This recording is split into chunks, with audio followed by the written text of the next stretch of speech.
I never made it, but I know I did. So we're at the end of day 2 of our weekend of putting the roof on, and look, we were pretty hopeful that we would get the whole roof on.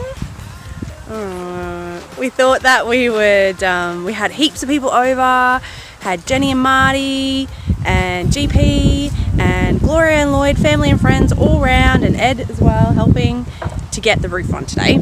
And look, we missed the target, only by half, so that's pretty good. I mean, seriously. So we've got side of the house up. Now you can see in there, that's our bedroom side, so our bedroom, master bedroom, ensuite side, and then around the front, I don't know if you can, I don't know, I'm pretty short. There we go, at the top there, and the front of the roof, so almost the whole stretch of the front of the roof. So about half of the house, and I think like every job that we do takes a wee bit longer than we originally anticipated. We want to be really fast at things, but we've never done this, so we have to pat ourselves on the back when we do these jobs, even though we do them really slowly. And you know, it is what it is.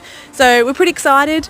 Next weekend, there's no rain this week forecast, so that's pretty good. Next week we'll get the rest of the roof on, and happy days. We'll be able to have sleepovers and move things under the house so that we get to clear up our storage. The kids are really excited. They want to camp out in the house when the roof's on, and yeah, pretty good, pretty happy. So big shout out to everyone for helping us this week. We really appreciate it. We would never have gotten this far without all of the help that we get, so thank you so much, and until next week, happy days.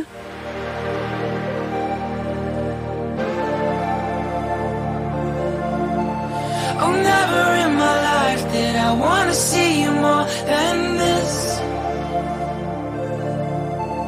And every time you're